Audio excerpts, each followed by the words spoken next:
তো গাইস চলো বহু যুগ পর আবার নিয়ে আসলাম ছোটো একটা মিনি ব্লগে। সেদিন ছিল আমাদের স্কুলে খাওয়া দাওয়া, 28 তারিখ। সেদিন আমাদের স্কুলে খাওয়া দাওয়া ছিল। তো দেখো গাইস সবাই খেতে খেতে বসে পড়েছি, একদম আনন্দে মজা করে খেতে খেতে বসে পড়েছি। আর আমাদের স্কুলের ছেলেপিলেরাই সব ক্যাটারিংয়ের ব্যবস্থা করেছে। আর গাইস দেখো ছেলেপুলেরা সব পাতা ফাতা নিয়ে চলে এসেছে, পাতা ফাতা বিছাতে শুরু করে দিয়েছে। আমাদেরকে পাতা সার্ভ করা হয়ে গেল, কিন্তু জলের বোতল দেয়নি। গাইস এরকম কোনোদিনও দেখেছো গাইস?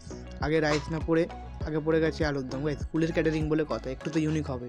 প্রথমে পড়ে গেল গাইস আলুর দম। ভাই আমাদের প্রথমে আলুর দম একদম গাদা গুছিয়ে দিয়ে দিয়েছে গাইস, পারলে আলু খাইয়ে মেরে ফেলবে এরকমভাবে প্রথমে আলুর দম সার্ভ করা হয়ে গেল। আগে আমাদের আলুর দম খেতে হবে, তারপর আমরা রাইস খাবো। এটা হলো স্কুলের ক্যাটারার কারণ ব্যাপার। এই দেখো এবার আসছে রাইস, একটু ইউনিক হবে, স্কুলের জিনিস তো একটু ইউনিক হবে। এবার বিষয়টা তো ইউনিক কেন ভাই? আগে আলুর দম পড়ে গেছে তারপর রাইস, কারণটা কেন? গাইস আলুটা একটু শক্ত আছে, টেস্ট ছিল গাইস। আর দেখো ভাই আমাদের পাশে বসে আছে, দেখো গাইস ওদেরকে দেখো গাইস হাই করে দিয়েছে। আর বেচারা এখন অবধি পাইনি গাইস, আমরা খেয়ে নিয়েছি, ওরা এখনো পাইনি গাইস। কি বলবো, কোনো কথা না, কান্নাকাটি করছে।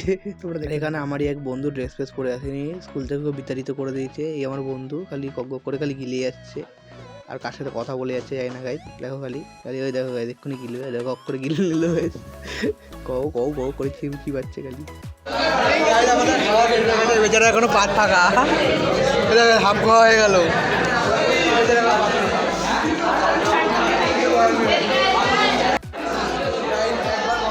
খাওয়া আরেকবার বাইরে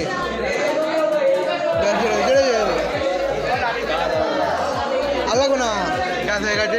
এই বেচারা এখনো খেয়েই যাচ্ছে। আগে তোমরা ক্লিপে দেখতে পেলে আমাদের রাইস দিয়ে যাচ্ছে, পারলে খাইয়ে মারবে। দেখো তো গাইস এটা দিয়ে গেল আমাদের চিলি চিকেন, ঠিক আছে? ব্যাপারটা নিতে পারলাম না, চিলি চিকেন ভাই কী দিয়েছে? চিলি চিকেন দিয়েছে। খাও মজা করো, অ্যাশ করো। তো গাইস চলো খেয়ে দিয়ে পাত ফাত ফাঁকা করে আমরা বসে রয়েছি, এবার কি আসবে তার অপেক্ষা করছি। চলে এলো এর মধ্যে চাটনি, গায়ে দেখতে পাচ্ছি ভাই আমাদের চাটনি দিচ্ছে। গামলাটা ঢেলে দে ভাই, গামলাটা চাটনি মারবো গাইস, চাটনি মারবো। পাপড় পড়ানি বোধে নিয়ে চলে এসছো গাইস, পাপড় দিয়ে যা বাড়া। পাপড় হচ্ছে কখন দিলি বাড়া পাপড়? তুই ওরে দাদা পাপড়ে তো গিফটামো করিস না, আর পাপড়েও গিফটামো করবে না সত্যি। তো যাই হোক গাইজ এরা তো গিফটামো করতেই থাকবে। আমি একটা স্পেশাল ডিশ তৈরি করে ফেললাম গাইজ, পাপড় আর বোঁদে দিয়ে মেখে খাচ্ছি, খুব সুন্দর লাগছে গাইজ খেতে, দেখো। আর যাই হোক আমাদের খেতে খুব ভালোই লাগলো, রান্নাবান্না ভালো করেছে। আর আমাদের খাওয়ার পর্ব ইতিমধ্যে শেষ হয়ে গেছে। তোমরা সবাই কিন্তু কমেন্ট করে জানিও আমাদের কী কী ঠিক খাওয়ালো।